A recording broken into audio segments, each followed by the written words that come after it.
Game-changing electric moped batteries spread through Asia. Please support Electric Vehicle News Bitesize on Patreon or Podfan. Every day, Aiden Lee travels around Taipei on two wheels along with thousands of other people. But when most of his fellow riders head to the petrol station to refuel, he takes the electric scooter to one of Taiwan's increasingly common battery swap stations, a technology whose creators say could speed up the shift away from fossil fuels. If it weren't for changing the battery, which is faster than filling up at the gas station, by the way, I wouldn't be using an e-moped, said the marketing executive. I don't think I have time to wait for the battery to charge. Lee has been using rechargeable batteries from Taiwanese startup Gogoro since 2015, making him one of the 450,000 users who swap an average of 330,000 batteries a day, according to company data. That's about 10% more than the monthly cost of buying petrol, he said. Now with an eye toward regional expansion and a New York listing, Gogoro has more than 2,300 stops outside convenience stores or in parking lots across Taiwan, where e-bike riders stop by to swap drained batteries for freshly charged ones. Game-changing attempts to roll out battery replacements have proven tricky, especially for electric cars. Companies in China, the US and Israel have struggled to provide easily replaceable batteries for electric vehicles, in part because of the high cost of building charging facilities and the time it takes to recharge larger batteries. But Gogoro founder and CEO Horace Luke said the technology is better for mopeds because the batteries and battery swap stations don't need to be that big. Unlike the four-wheeler infrastructure that needs to be built, our system is effectively like a vending machine, going into different locations based on where consumers go and where they need energy, he said. The company says these facilities already outnumber petrol stations in 4 major cities in Taiwan, and Vice President Alan Pan said at a news conference that the company's 2022 goal is to exceed the number of petrol stations across the island.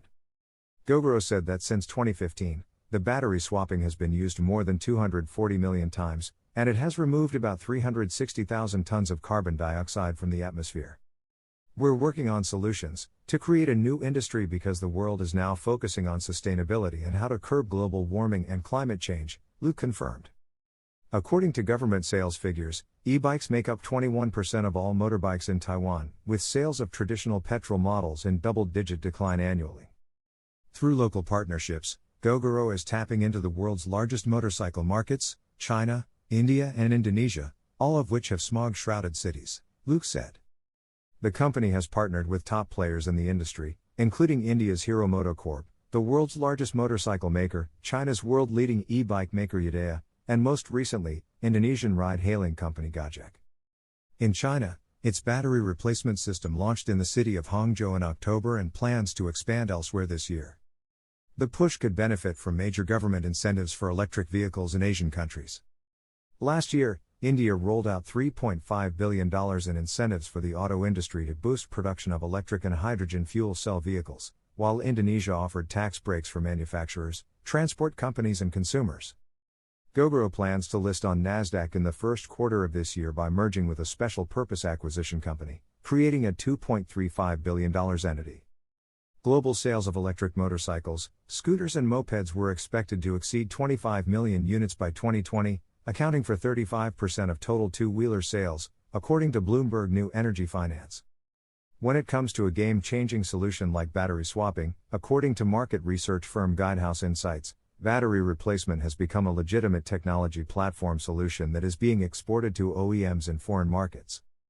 It said in a report that Southeast Asian countries with strong two-wheeler cultures, high urban densities, pro-electric vehicle policy frameworks and a strong desire to reduce urban air pollution are likely to follow. Luke added, I think battery swapping is a real game changer, a real game changer. The question now is, will battery swapping for electric mopeds take off in North America, the United Kingdom and Europe, or will people be put off by the idea of never owning the battery pack?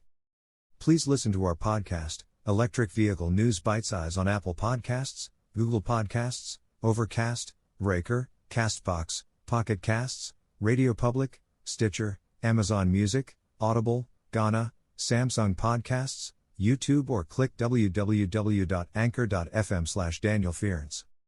For more articles, search General Motors envisions using hydrogen to charge electric vehicles.